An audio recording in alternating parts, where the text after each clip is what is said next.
Así es, Ambrosio. Ya el presidente Donald Trump, como lo decías, reaccionó a esta reunión que terminó hace tan solo minutos. Dijo que buscará enderezar la situación de Venezuela, mientras que el régimen de Maduro también emitió un comunicado en el que informó los puntos tratados en este encuentro que, según la Casa Blanca, buscaba que el régimen aceptara a los miembros del Tren de Aragua deportados y liberara a los estadounidenses arrestados en Venezuela.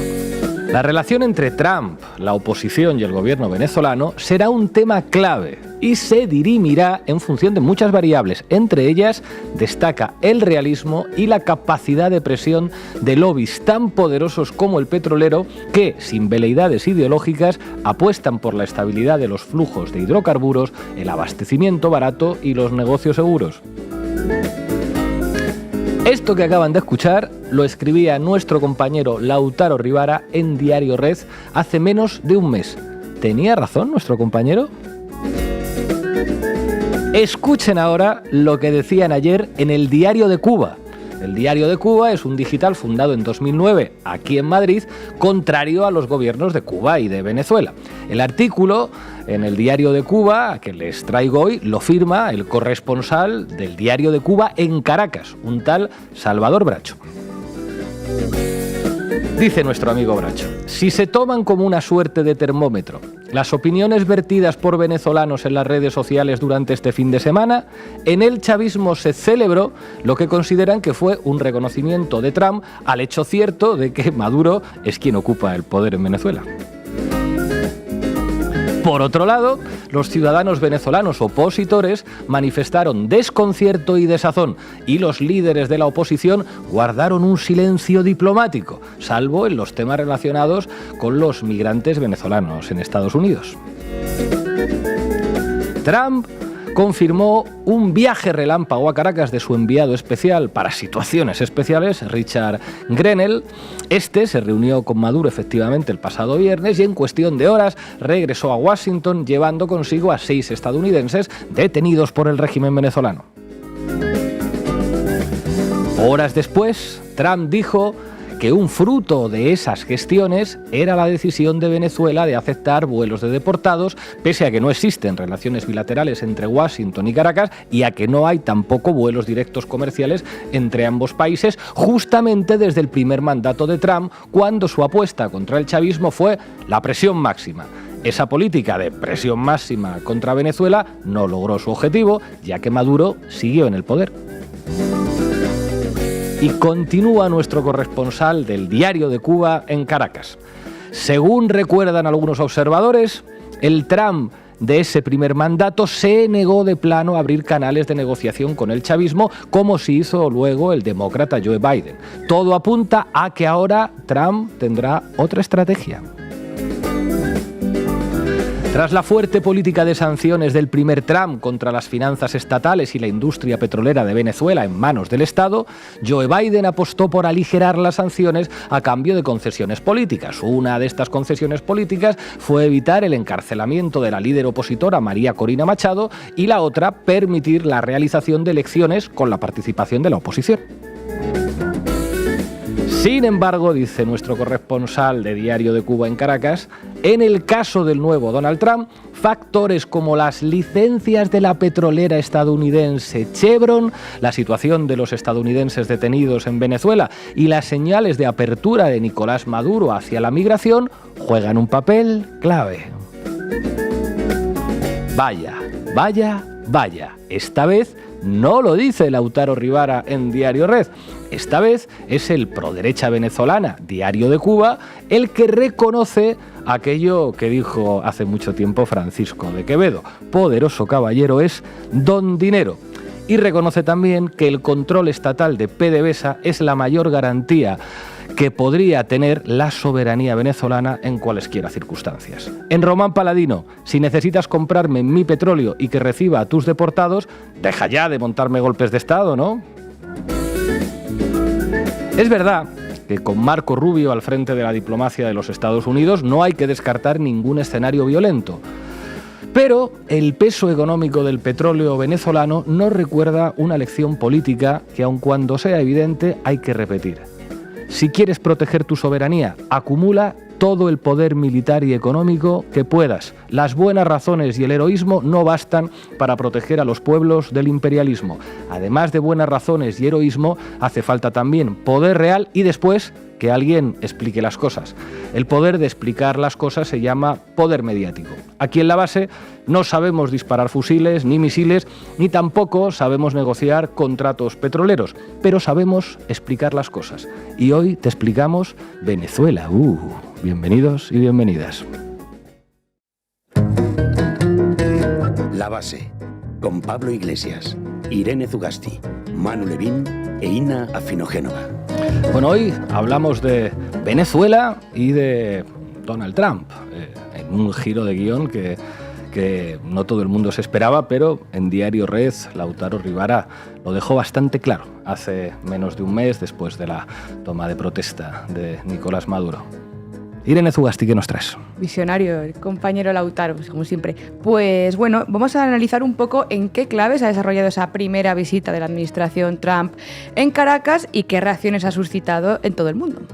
Manu Levín, ¿qué dice la prensa? Creo que hoy te has tenido que divertir, ¿no? Me he divertido, he mirado medios venezolanos, he mirado lo que dicen también pues, los ultraderechistas mediáticos latinoamericanos desde Miami. Llevábamos unos cuantos días comprobando que ante todos los choques de Trump con Colombia, con México, la narrativa mediática era que Trump humillaba a todos, doblegaba a todos. Vamos a ver cuál es, en este caso, la narrativa sobre este acuerdo entre Trump y Maduro.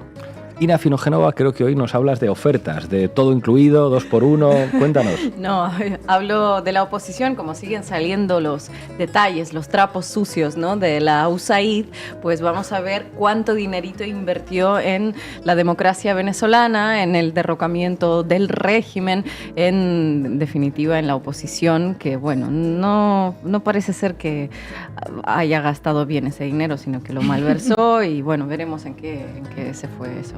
¿Dónde paró? Cada uno se gasta el dinero público en lo que quiere. Deben pensar en Estados Unidos. Hoy vamos a contar además con Marco Teruggi, periodista argentino afincado en México. Arrancamos, Xavi. La base de datos. Informa Irene Zugasti. Todo tuyo. En el repaso geopolítico que venimos haciéndoles estos últimos días sobre el continente americano, ya saben que la actualidad manda, hoy nos toca hablar de Venezuela, porque quizá pueda parecer un verso suelto, una pieza aparte en este nuevo juego de sanciones, deportaciones, amenazas, aranceles a golpe de tuit, pero en realidad todo responde a una estrategia que no es ni tonta, ni loca, ni caótica por parte de Trump, y quizá también a un mismo patrón que es el de la incapacidad de Estados Unidos para mantener esa hegemonía internacional y la necesidad de redefinirse para poder equilibrar su poder. En un contexto en el que el mundo gravita hacia Asia y la multipolaridad obliga a otras tácticas, Trump y su equipo están moviendo fichas y tanteando a los rivales con mucha velocidad, pero ya les adelantábamos ayer que en el seno de la derecha trumpista y de las élites estadounidenses todo pasa muy deprisa y, ojo, también a veces hay choques de trenes. Y está por ver quiénes se impondrán en cada escenario. Si miramos hacia Venezuela, el país ha sido noticia los últimos días por varias cuestiones. La visita oficial de Richard Grenell, enviado especial de Trump a Caracas, y sus consecuencias. La noticia de la eliminación del estatus de protección temporal de más de 300.000 venezolanos y el silencio de María Corina Machado. ¿Quién es esa María Corina de la que usted me habla? Como diría Rajoy. Pero vamos por partes. Con respecto a este encuentro que se ha definido como de agenda cero entre Estados Unidos y Venezuela, quizás habría que hablar de un encuentro de redefinición de relaciones. Y la clave la podríamos encontrar en la relación de la ultraderecha venezolana con la administración trumpista, que no es tan buena como a priori les podría parecer. Pues según apuntan algunos análisis, Trump se la tiene guardada a María Corina Machado y a Edmundo González y también a mucha de la dirigencia del extremismo venezolano, porque para una parte de su entorno estos habrían mostrado más cercanos al Partido Demócrata en el camino hacia la Casa Blanca. No en vano, Biden y Harris habían mostrado su apoyo a la oposición golpista, cosa que también hizo Trump tras las elecciones, aunque esperaban quizá que el consenso bipartidista en torno a Venezuela se mantuviera y Trump actuase como el aliado natural que es y les diera su lugar en su Make America Great Again. Pero no ha sido así. Según Diosdado Cabello, ministro de Relaciones Interiores de Venezuela, los republicanos son como los chavistas, que perdonan todo menos la traición. Así que si la ultraderecha venezolana fue una pieza clave en el primer trumpismo, recordemos las durísimas sanciones y el respaldo de entonces al experimento fake de Juan Guaidó, del que luego Trump llegó a renegar por el fracaso que supuso, ahora parece que Trump no está por la labor de sostener a un movimiento en claro declive. Es más, luce que para esta misión se van a quedar Díaz Ayuso, Pedro Sánchez o Felipe González y que se viene para Madrid. Sí, ¿no? Bienvenidos a Little Caracas. Bueno, Edmundo González Urrutia fue entrevistado por The Washington Post el pasado miércoles e instó al presidente republicano, a no realizar ningún acuerdo con Maduro, pero parece que de momento el único canal oficial que tiene para presentar condiciones a la Casa Blanca es el de la presión a través de medios de comunicación afines, porque otra cosa. Y es que la ultraderecha venezolana tiene quizá una percepción un poco errónea sobre cuál es su lugar en el mundo actualmente, porque el mundo no es la boca de metro de la calle Velázquez en Madrid, y sin la necesaria ayuda externa para derrocar al gobierno de Maduro, hoy dependen pues de golpes de suerte y de giros de guión donde en realidad no tienen demasiado que decir, y Trump de hecho les ha hecho algunos guiños, pero también les ha hecho muchos desprecios. Parece que Venezuela no está en el top de prioridades geopolíticas de Trump y además necesita su petróleo. De momento, bastante ha tenido don Trump este fin de semana con China, Rusia, Groenlandia, Panamá, Canadá y México. Vaya fin de más intenso. Y lo que le queda, ¿no? Esto que dices se evidencia en el alejamiento de la Casa Blanca de estas figuras opositoras y de la escenificación de relaciones con el gobierno oficialista venezolano, que son para muchos analistas un reconocimiento de facto. Tras el fracaso del 9 y del 10 de enero, cuando no se concretó ni la movilización masiva convocada por María Corina Machado ni la entrada en el país de Edmundo González, parece que se disipan las esperanzas de que Trump entrara con mano dura a Venezuela. Claro que tampoco podemos descartar en esta fiebre arancelaria un nuevo paquete de previsiones o de sanciones ilegales. Este contacto entre Caracas y Washington se dio el viernes pasado en el Palacio de Miraflores bajo la representación de Richard Grenell, lo que, aunque Marco Rubio dijera que era una política de mano dura lo que se iba a llevar con Venezuela, luego tuvo que quitarle hierro a esta visita porque en realidad, como decía Ina, se ha interpretado de facto como un reconocimiento cuasi oficial del gobierno de Nicolás Maduro. Y es que, como se va haciendo cada vez más claro, la administración Trump se encuentra dividida en torno a qué enfoque tomar con Venezuela. Parémonos aquí un momento, porque aquí hay bastante miga. Si ustedes recuerdan, Richard Grenell es el enviado presidencial para misiones especiales que ha puesto Trump para afrontar los puntos más álgidos en todo el mundo, y esto obviamente incluye a Venezuela. Pero claro, Grenell podría ser el contrapunto de Rubio y sus halcones en el Departamento de Estado. Si estos están a favor de reactivar la ruta golpista de Guaidó, el universo MAGA al que pertenecería Grenell sería, digamos, más pragmático. El mismo Grenell dijo ya en el 20 de enero, hace solo unos días, que estaba en contacto con funcionarios en Caracas y en un tuit aseguraba, atención, la diplomacia ha vuelto. Grenell no es ningún recién llegado en los gobiernos republicanos y tampoco es desconocido en Venezuela, a quien ya presionó en la anterior administración de Trump. Pero para esta nueva negociación, Grenell ha pasado por encima de Marco Rubio, que no está nada contento con esta muestra de poder hacia Maduro. En esta agenda cero, Venezuela ya no es la misma Venezuela castigada y asediada por las sanciones de hace unos años, y eso cambia mucho las condiciones de esta relación bilateral. Recordemos que oficialmente las relaciones con Estados Unidos están inactivas desde 2019, pero las sanciones, recordemos, fueron mucho más allá, fueron un castigo colectivo. Los ingresos públicos se redujeron en los peores años un 99%, se bloquearon las remesas, las transferencias bancarias, la compra de bienes y pagos por parte de empresas públicas y privadas, no se podía obtener medicamentos ni vacunas, no se podían abrir cuentas bancarias particulares, obtener visados, comprar billetes, las líneas eléctricas llegaron a trabajar al menos del 20% de su capacidad y claro, la pobreza produjo vulnerabilidad y migraciones, que es importante. No olvidemos que Donald Trump también reconoció a Edmundo González mediante su boletín oficial. La red Truth Social hizo oficial la aplicación de sanciones de visas para cerca de 2.000 ciudadanos venezolanos que considera como colaboradores de la dictadura. Pero una cosa son los dichos y otra los hechos, porque en el año 2023 el intercambio comercial total entre Venezuela y Estados Unidos se incrementó 113% con respecto al mismo periodo en 2022, y el mismo año pasado, entre octubre de 2023 y octubre de 2024, las exportaciones de Estados Unidos aumentaron 72,6% y las importaciones 55,1%. De esta reunión ambas partes obtuvieron algo, aunque fuera un primer acercamiento. Grenell se llevó de vuelta a casa 6 estadounidenses que estaban presos en Venezuela acusados de injerencismo, de ser espías, y eso es toda una medalla diplomática para presumir delante de los suyos. Y Maduro, por su parte, se llevó la foto que atestigua su reconocimiento tácito como interlocutor oficial y la prueba de que la soberanía venezolana está de vuelta al ruedo. Pero como les contamos, hay varias almas en esta administración trumpista y también varios objetivos complementarios. Estados Unidos sigue adelante con su política anti-inmigración y de deportaciones, y la pasada semana la secretaria de Seguridad Nacional de Estados Unidos, Kristi Noem, anunciaba la revocación del TPS, que es la protección que beneficiaba a aproximadamente 600.000 personas de origen venezolano, dejándolas en riesgo de deportación en un periodo de aproximadamente 2 meses. ¿Pero qué es el TPS? Bueno, es una autorización especial que Biden creó para migrantes venezolanos basada en encontrarse en una supuesta situación de amenaza o de riesgo. Tras recibir esa autorización, pues quienes la obtienen tenían 2 años de estancia en el país y un permiso de trabajo, algo nada fácil de conseguir en Estados Unidos. Era una medida migratoria y sobre todo política que creaba un estatus especial para los venezolanos que emigraban y les facilitaba ese acceso y residencia en otros países, como pues ocurre también, por ejemplo, con los venezolanos aquí en España o con los ucranianos en Estados Unidos o en Europa, o bueno, ahora también parece que podría pasarle lo contrario a los sirios, que lo van a perder porque el nuevo régimen yihadista es del gusto de Europa y Estados Unidos. Otros migrantes por situaciones económicas o políticas, como, no sé, malienses, congoleños, argentinos, marroquíes, no gozan de semejante estatus ni en Estados Unidos ni en Europa, por cierto. Con este TPS que autorizó Biden, los instrumentos de asilo eran también una forma de presionar a Venezuela, atrayendo a la inmigración para así en un contexto de crisis y sanciones. Se extendió también, casualidad, a Cuba, Nicaragua y Haití. Pues bien, el gobierno de Trump ha eliminado este TPS para evaluar la elegibilidad de quienes tienen este estatus. Y esto tiene también un efecto complejo. Por un lado, desprotege a muchos migrantes, unas 300.000 personas que pueden verse deportadas de vuelta a Venezuela, pero por el otro se pone otra medalla anti-inmigración a la interna.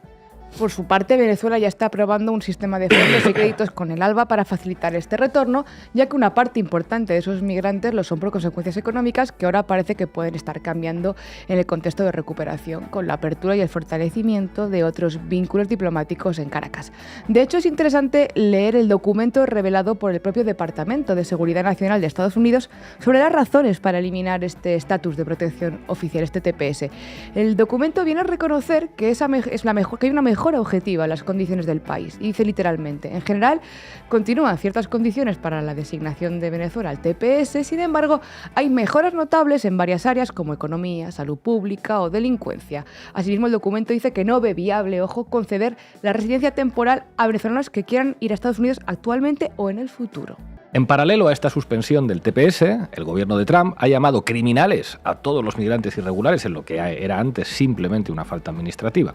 Como vimos la semana pasada con las deportaciones de colombianos, con la persecución de la clase trabajadora latinoamericana, pues bueno, esto es la moneda de cambio de la administración Trump. Así que una medida así puede analizarse como una forma que tiene Estados Unidos de despejar el terreno antes de reunirse con Caracas, ¿no? Y es que según el censo hay 814.000 venezolanos y venezolanas en suelo estadounidense, así que quien pone en riesgo a estos venezolanos y quien decía que les defendía y le preocupaban tanto sus derechos y su democracia es finalmente Estados Unidos. Según The Washington Post, Edmundo González y su equipo estaban presionando para enviar a los deportados venezolanos a un tercer país, probablemente El Salvador. Literalmente, la entrevista decía: negociar directamente con Maduro le permitirá usar el retorno de los venezolanos en su beneficio, según González Urrutia. En vez de eso, dice Washington Post, él y su equipo piden a los funcionarios de Estados Unidos que deporten a estos venezolanos a un tercer país. Así que ya ven qué interés tiene Machado y compañía con que sus connacionales puedan volver en condiciones de seguridad a casa. Prefieren mandarlos con Bukele. Así que, resumiendo este primer encuentro y a sabiendas de que con Trump todo puede cambiar muy deprisa, tenemos 3 conclusiones interesantes. La primera es que parece que Trump apuesta por una visión hacia Venezuela basada en medir fuerzas, evaluar ventajas y no repetir otro pinchazo como el de Guaidó. La segunda es que la debilidad de la oposición venezolana es patente como la recuperación económica del país y quizás sea la tormenta perfecta para reubicarse en la arena internacional. Y la tercera, que la cuestión migratoria solo puede resolverse desde y con gobiernos soberanos que se respeten, como ha ocurrido con México, con Colombia, porque los que viajan en esos aviones son seres humanos, aunque a más de uno se le olvide. El año político 2025 va a ser determinante también a la interna en Venezuela. Se realizarán diversos procesos electorales y se ha planteado una reforma constitucional que parte de la presidencia y que sería ejecutada por vía parlamentaria. La Asamblea Nacional, para elegir gobernadores y para elegir también a los legislativos regionales, está convocada para este mes de abril. Y aunque María Corina Machado ha pedido otra vez la abstención activa, dentro del antichavismo hay muchas aristas y corrientes y diferentes realidades fragmentadas y de momento parece que incapaces de articular una alternativa. En Venezuela existen en estos momentos, por cierto, 4 gobernaciones, 103 alcaldías y 21 curules en la Asamblea Nacional que pertenecen a diversas organizaciones políticas que se consideran de oposición, algo que, por cierto, no suele contarse. Así que ya ven, todo a la vez, en todas partes. Parece que Trump actúa con cautela en una negociación que implica migración y, ojo, petróleo, el gran elefante en la habitación que todavía está por resolverse. No parece que los MAGA estén por la labor de promover una operación de cambio de régimen, lo que viene siendo un golpe de Estado, y menos aún una política migratoria de puertas abiertas en Venezuela. Parece, por el contrario, que Trump está ahora centrado en Panamá, Canadá, México, Groenlandia y, bueno, en la última pantalla de su videojuego, China. Gracias, compañera. Nosotros practicamos la diplomacia bolivariana de paz. Y el que quiera hablar, siempre hablaremos. Y el que toque la puerta, siempre le abriremos. Y nuestro mensaje ha sido uno, nada más. Queremos construir relaciones de respeto. Respeto. Manu Levin, adelante. ¿Qué tal, Pablo? Vamos, Xavi. Titulares al banquillo. El análisis mediático de Manu Levin. CNN, 31 de enero, hace unos días. Exclusivo. Representante del gobierno de Trump se reunirá con el presidente Nicolás Maduro este viernes. Richard Grenell, enviado del presidente Donald Trump a misiones especiales, se reunirá este viernes con el presidente de Venezuela, Nicolás Maduro. ¿Cómo? ¿La CNN está llamando presidente de Venezuela al sanguinario dictador Maduro? 2 veces en 2 líneas le ha llamado presidente. ¿Pero no decían que el presidente era un tal Edmundo González? ¿Significa esto acaso que la prensa estadounidense y su gobierno están reconociendo al fin la legitimidad del gobierno de Venezuela? Mi no entender. Bueno, decir eso quizás sea decir demasiado y la propia Casa Blanca lo niega públicamente, pero efectivamente, como estamos contando, muchísima gente en todo el mundo está leyendo esta reunión, esta negociación y sus resultados como un reconocimiento tácito del gobierno Maduro por parte de Estados Unidos y un desprecio a la oposición venezolana. Vamos, que a Edmundo González se le está poniendo una cara de Guaidó. Pues algo de cara de Guaidó sí que se le está poniendo. Pero vamos a seguir analizando algunos aspectos del acuerdo Estados Unidos-Venezuela a través del discurso de los medios, a ver si podemos sacar algunas conclusiones más. Lo primero, sobre esto que estábamos comentando ahora mismo de lo que cabe interpretar de esta visita, hay un choque de narrativas mediáticas. Los medios oficiales venezolanos enmarcan la reunión entre ambos gobiernos muy positivamente y como un posible primer paso hacia una nueva relación entre los dos países. Fijaos, Venezolana de Televisión. Presidente Maduro espera que reunión con Estados Unidos dé paso a una relación histórica. El presidente de la República Bolivariana de Venezuela, Nicolás Maduro, a través de sus redes sociales, afirmó que el encuentro con el enviado especial del presidente Donald Trump, Richard Grenell, es un primer paso que espera sostener con Estados Unidos desde la Venezuela libre, soberana y bolivariana. Queremos sostenerlo, que sea un nuevo inicio de una relación histórica. El jefe de Estado aseveró que en la reunión se planteó una agenda cero para dar un nuevo inicio de relaciones históricas. Sin embargo, los medios hostiles con Venezuela enmarcan esto de otra manera, le bajan el precio a la visita oficial y la restringen a una negociación sobre aspectos mucho más concretos: deportaciones de ciudadanos venezolanos de Estados Unidos y liberación de presos estadounidenses en Venezuela, y niegan explícitamente que la reunión implique lo que muchos han interpretado, un reconocimiento al gobierno de Maduro por parte del gobierno de Trump. ABC. Trump sorprende al enviar un emisario a negociar con Maduro. El líder chavista habla de un nuevo comienzo en las relaciones, pero la Casa Blanca niega que le reconozca legitimidad. Swiss Info. Trump no reconoce a Maduro como presidente de Venezuela pese al viaje del enviado especial. La Casa Blanca afirmó este viernes que el presidente de Estados Unidos, Donald Trump, no reconoce a Nicolás Maduro como presidente de Venezuela pese a haber encargado a su enviado especial, Richard Grenell, que viajara al país caribeño. Tranquilos, que no estamos reconociendo a Maduro, aunque la CNN lo rotule como presidente y Trump negocie con él, es el mensaje de la prensa estadounidense y europea. Pero lo cierto es que mientras Uribe y la ultraderecha colombiana llaman a gritos a emprender una guerra contra Venezuela, mientras María Corina Machado dice que Trump sacará al tirano, mientras Gabriel Boric deplora la dictadura venezolana desde Uruguay, el presidente de Estados Unidos organiza una visita oficial a Caracas para negociar directamente con Maduro. Y ojo, no solo eso. Qué tiempos, ¿no? Estos que vivimos en los que Gabriel Boric es más duro con Maduro que Donald Trump, ¿no? Pero no solo eso, como decía Ina, efectivamente, no es solo la reunión, las sonrisas, toda esta imagen, sino los resultados de la reunión y ciertos mensajes oficiales también. ¿Por qué digo esto? Detengámonos en algunos puntos de lo negociado. 1. Lo estaba contando hace un momento Irene Zugasti. Atención al argumento oficial del gobierno de Trump para justificar su decisión de no renovar el estatus de protección temporal a los cientos de miles de migrantes venezolanos en Estados Unidos, abriendo así paso a su deportación de vuelta a Venezuela. Un momento, pero Marco Rubio no había dicho que deportar a esas personas a Venezuela era una sentencia de muerte porque era enviarlos a una terrible dictadura. Eso dijo, efectivamente.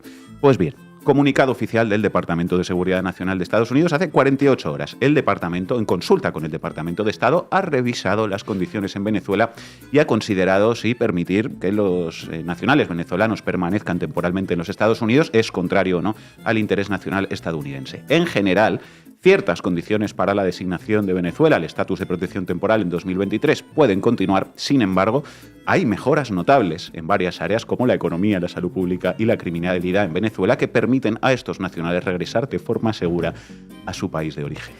Roman Paladino, Estados Unidos, dice que puede retirar la protección especial a los migrantes venezolanos porque ahora Venezuela está mucho mejor.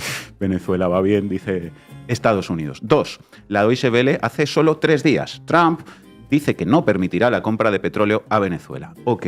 Horas después, solo unas pocas horas después, tras producirse la reunión entre Maduro y Grenell en Caracas, El Nacional renuevan licencia de Chevron para operar en Venezuela. ¿Qué implica para el gobierno de Maduro? Globovisión. Trump permite renovación automática de licencia a Chevron para seguir operando en Venezuela. La narrativa mediática nos dice otra cosa, que Trump dobla el brazo a un montón de gobiernos con sus amenazas.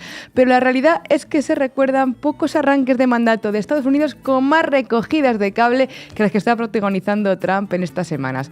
Amenaza con aranceles a Colombia, México y Canadá y luego lo suspende. Dice que no permitirá compras de petróleo a Venezuela y horas después renueva la licencia a Chevron. Suma y sigue, Chevron seguirá operando en Venezuela. 3. Atención a estas líneas de una pieza publicada en el Financial Times que cita a un exfuncionario del primer gobierno de Trump. Después Ina nos hablará más en detalle sobre esto. Os leo literalmente. Durante su primera administración, Trump impuso sanciones de máxima presión al gobierno de Maduro y reconoció al entonces líder de la oposición, Juan Guaidó, como presidente legítimo de Venezuela. Pero la estrategia no logró desalojar a Maduro, quien permaneció en el poder con la ayuda de Rusia, China e Irán, mientras que Guaidó finalmente huyó a Florida. Trump considera a la oposición como perdedores, dijo el exfuncionario. Él les dio mucho y fracasaron. No hay manera de que vuelva a tomar ese camino otra vez. Trump considera a la oposición venezolana como losers. Él les dio mucho y fracasaron. Ya les hablé ayer sobre los trabajitos que hacía la USAID para apoyar a grandes demócratas en todo el mundo, también en Venezuela. No os perdáis el vídeo de ayer de Ina si no lo habéis visto todavía y también la sección de hoy. Y en las últimas horas, precisamente, se habla de eso también en la televisión pública colombiana. Él les dio mucho y fracasaron. Dale al play, Xavi. Escándalo en Venezuela por más de $500 millones de la Agencia de Ayuda Exterior de Estados Unidos, USAID, que fueron entregados a la oposición en cabeza de Juan Guaidó. Un gran porcentaje de los recursos habría sido desviado. La nota es de nuestro compañero Oscar Bustos. Un informe sobre el uso de los fondos de la USAID en Venezuela circuló hoy en las redes sociales de ese país. Según esta información, entre los años 2017 y 2024 fueron millonarios los recursos presuntamente enviados por la USAID al gobierno interino de Juan Guaidó para financiar a la oposición. Vaya. Así que los cientos de millones de dólares que supuestamente iban destinados a la cooperación, al desarrollo y a falsas misiones de asistencia humanitaria en realidad se desviaron para financiar el golpismo en Venezuela. ¡Qué sorpresa! ¡Qué sorpresa!, ¿no? El escándalo que no sorprendió a nadie. Bueno, pues según las fuentes que citaba el Financial Times, lo que pidió y lo que pagó Trump fueron unos golpistas exitosos, pero lo que le llegó fue María Corina, Guaidó, Edmundo y compañía, y claro, eso no puede ser. La oposición venezolana ya ha hecho un llamamiento a la comunidad internacional, sea lo que sea eso, para que mantengan su respaldo a esas fuerzas políticas tras el abandono de Trump, o como mínimo habría que decir, ante esta cruda exhibición de realpolitik por parte del nuevo gobierno de Estados Unidos. Se comenta esto también en televisiones de Colombia, claro, un país cuya ultraderecha política y mediática lleva años confrontando con Venezuela, hasta el punto de que Álvaro Uribe pidió recientemente invadir militarmente a su país vecino. Caracol TV. Dale al play, Xavi.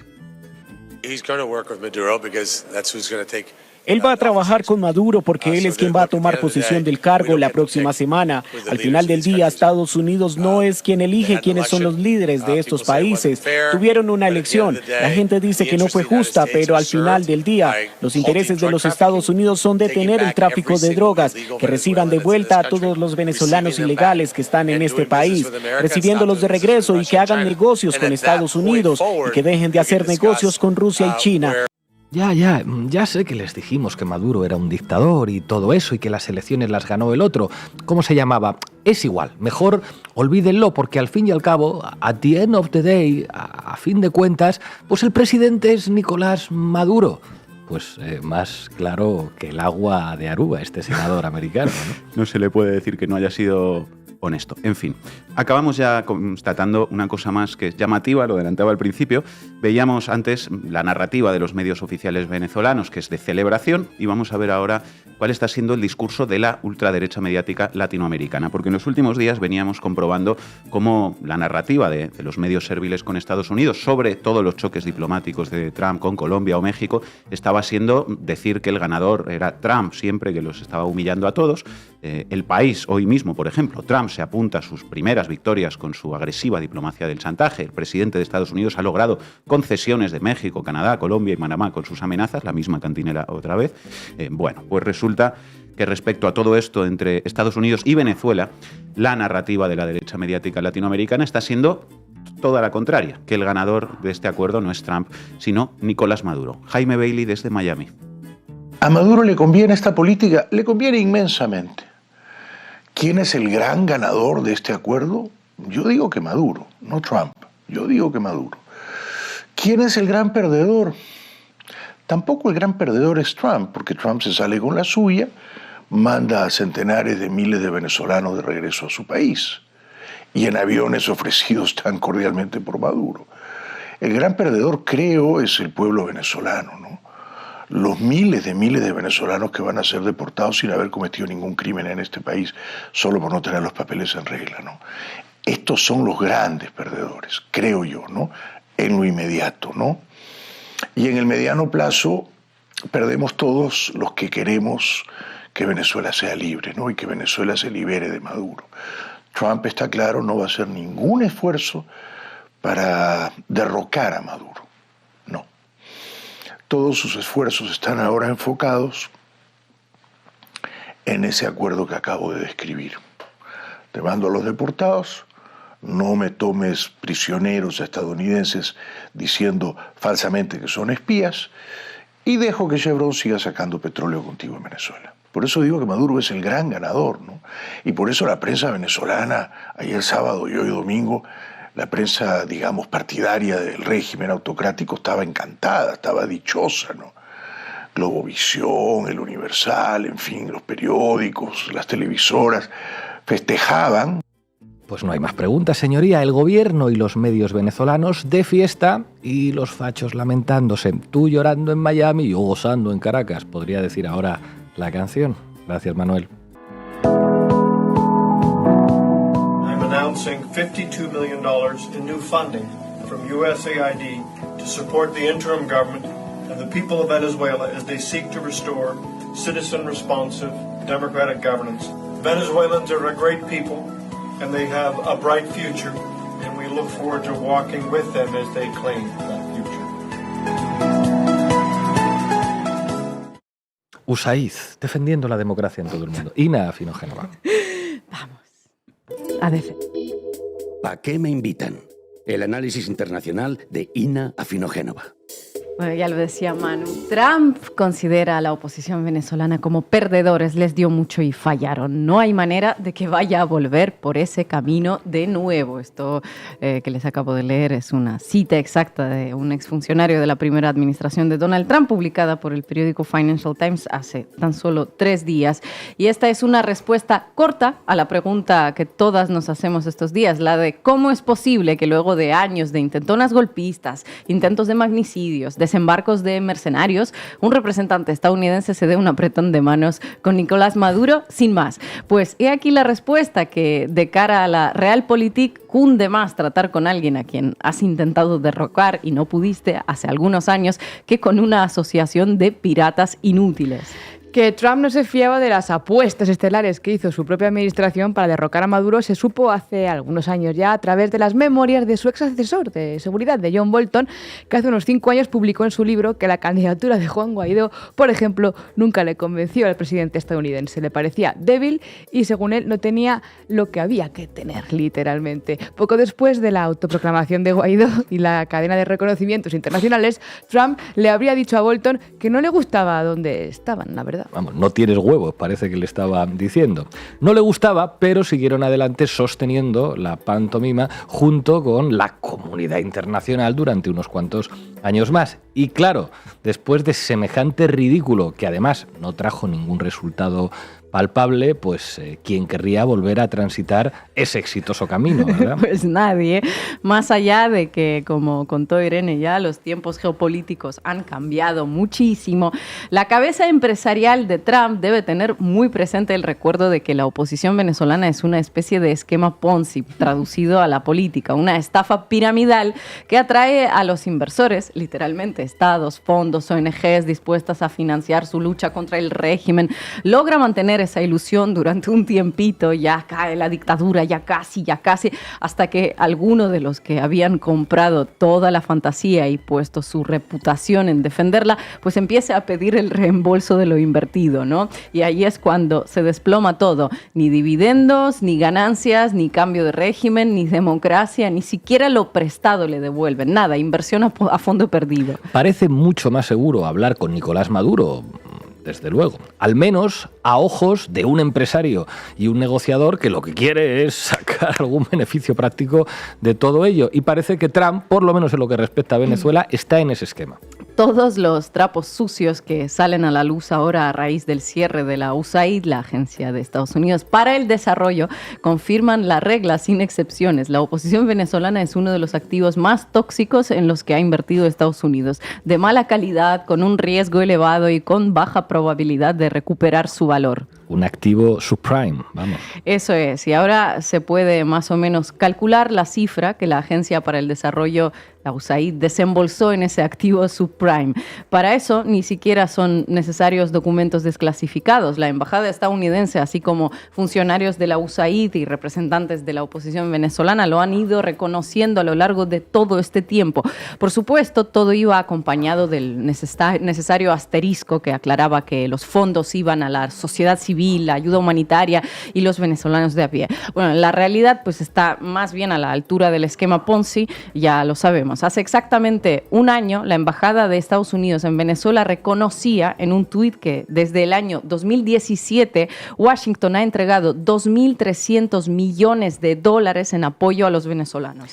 Este post, por cierto, venía a aclararnos, al estilo de cierta verificadora neutral que hay por aquí, que el dinero se gastó en ayudar a la gente y no en lo que todas pensamos, que es ayudar a Juan Guaidó y a sus acólitos a elevar su poder adquisitivo. Pero después la propia agencia USAID se empeñó a lo largo de los años posteriores en publicitar los actos en los que solemnemente le entregaban millones a Juan Guaidó, a su embajador fake en Estados Unidos, Carlos Vecchio, a Lilian Tintori y a Julio Borges. Aquí, por ejemplo, el director de la USAID, Mark Green, anunciando una ayudadita de $52 millones de un tramo así a tocateja para que Guaidó, Vecchio y Borges restaurasen la gobernanza democrática y reparen las provisiones de los servicios de salud en el país. Año 2019, ojito.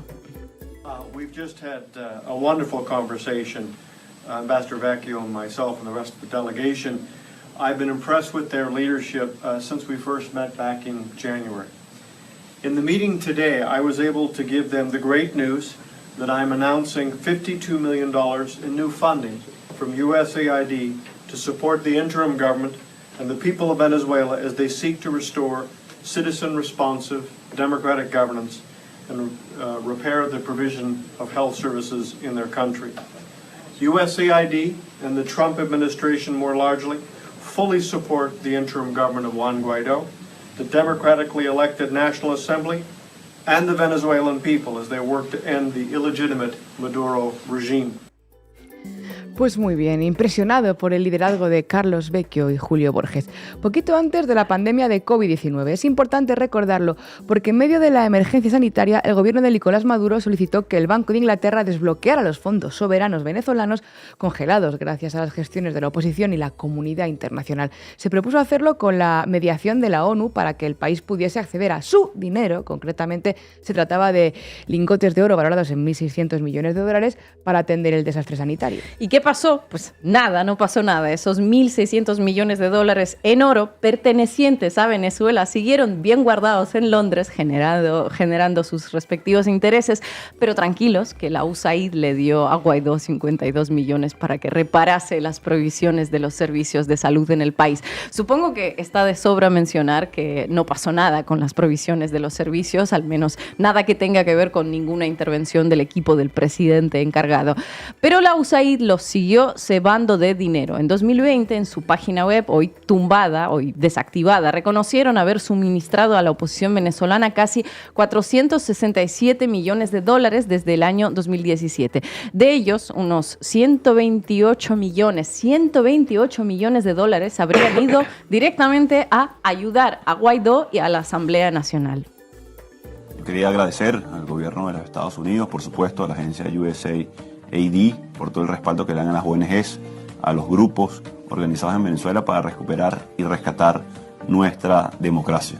La dictadura va a tratar de seguir mintiendo, pero nos mantendremos firmes en atender la emergencia humanitaria compleja, la crisis de refugiados en la región y sobre todo rescatar la democracia y la libertad en Venezuela.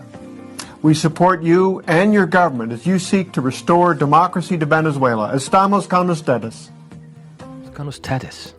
Estamos con ustedes. Estamos con ustedes a atender la crisis de refugiados en la región. Os cuento, paralelamente al agradecimiento, una investigación periodística de Pan Am Post reveló que los enviados especiales de Guaidó para gestionar la ayuda humanitaria, Rosana Barrera y Kevin Rojas, habían utilizado esos fondos para pagarse hoteles, restaurantes y compras en Cúcuta. Eso sí que es un gran sabotaje de las labores del USAID. Barrera y Rojas, ¿qué queréis que os diga? Ellos te financian para que hagas un cambio de régimen, lo que viene siendo un golpe de Estado, y tú te lo gastas en un todo incluido en Cúcuta. O sea, cualquiera pensaría que son agentes de Nicolás Maduro, pero no, es básicamente un activo subprime por el que Trump apostó durante su primer mandato, ingenuo de él. Como empresario exitoso que es, parece que aquí Donald Trump no acertó. Menudo equipazo. Rojas y Barrera sí acertaron, ¿no? Ahí en los hoteles en Cúcuta. Bueno, toda esta información circula en las últimas horas en redes sociales como una prueba de todo el esfuerzo de la USAID a lo largo de los años por cambiar el régimen político en Venezuela, y también viene a responder a la pregunta ¿qué hace un enviado de Trump hablando con Maduro? ¿No? Pues se responde solo todo. Pero el caso es que todo esto era de sobra conocido, solo que pocos se atrevían a señalarlo. Políticos, periodistas que prefirieron creerse su propia propaganda con tal de no someter a escrutinio las labores altruistas de Estados Unidos por el mundo. Que de hecho en el caso venezolano no empezó con Maduro y sospechamos que no acabarán durante su vida política, ¿no?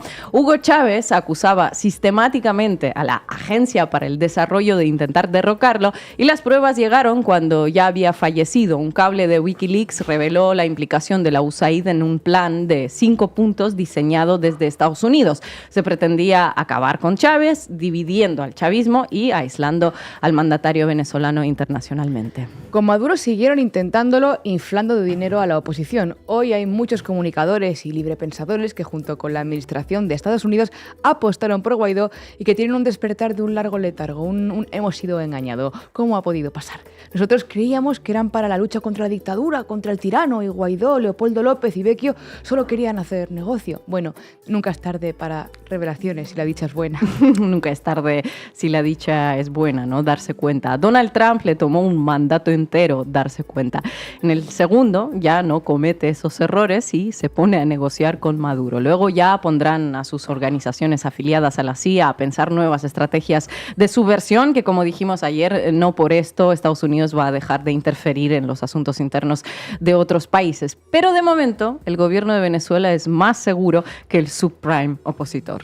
Tan cruel como la realidad misma, así es la realpolitik. Nunca se trató de democracias o de dictaduras. ¿Esta oposición no sirve? Next. Y si no hay next oposición, pues hagamos como que el desconocimiento del gobierno de Venezuela nunca existió. Así funcionan las relaciones internacionales, amigos, amigas y amigues. Gracias, Ina.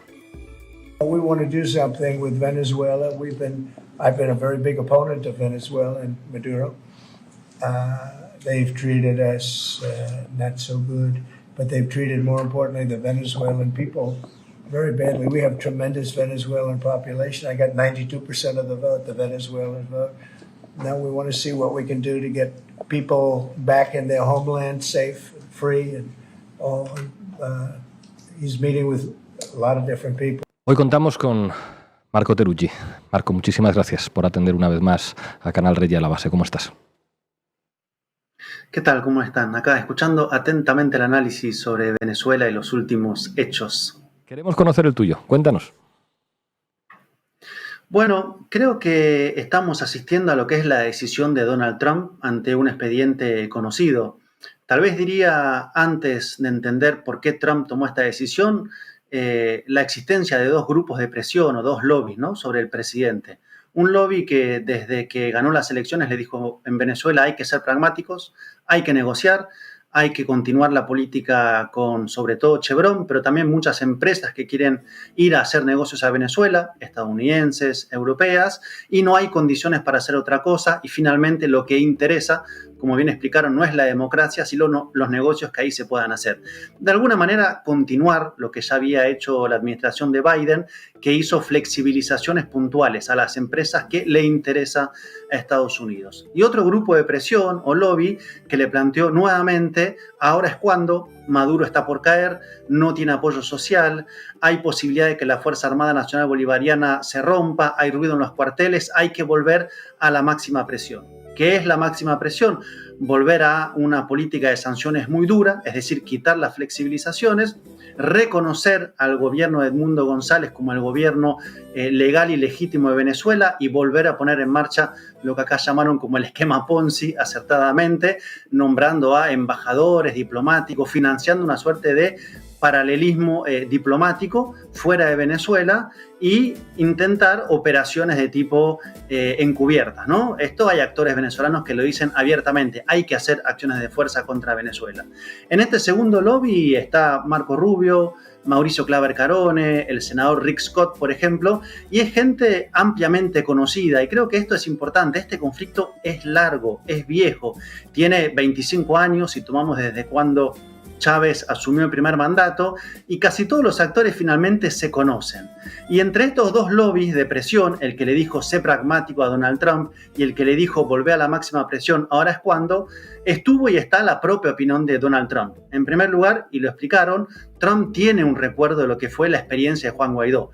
Yo me imagino a Trump volviendo a ver el expediente de Venezuela y dicen: bueno, ¿en qué está la situación? ¿Qué es de la vida de aquel que yo reconocí como presidente, que financié, que llevé como invitado especial a el discurso a la Unión en Washington? Y le contestan: bueno, Guaidó está jugando al pádel en Miami y tomando daiquiri. Bueno, si eso es el resultado de la inversión, evidentemente, otra vez, dijo Trump, no le van a vender una simulación de gobierno paralelo que depende de Estados Unidos y que no logra resultados. A su vez vio la foto del 9 de enero, que fue aquel día que María Corina Machado dijo: el 9 de enero es el día de, ahora es cuando. Hubo poca gente en la calle, no hubo ruido en los cuarteles, por lo tanto no hubo aquello que la oposición prometía tener. Por eso era tan importante el 9 de enero para María Corina Machado. Y finalmente, la agenda del propio Trump, que ¿cuál es su agenda principal? Echar a los migrantes de Estados Unidos, Y acá es importante detenernos, porque los migrantes venezolanos son, en el discurso de Donald Trump, los más peligrosos de todos, ¿no? Aquello de el tren de Aragua, la invasión de las bandas venezolanas. Bueno, hace meses que Trump dice los venezolanos son el principal problema. Por lo tanto, echar venezolanos como demagogia punitivista, como forma de hacer un espectáculo de la deportación, es para Trump de amplio beneficio. Y por lo tanto tiene que negociar, como negoció con Gustavo Petro, aunque no quisiera, como negocia con Claudia Sheinbaum, aunque no quiera. Y para negociar hay que negociar con el gobierno real, es decir, aquel que tiene el poder.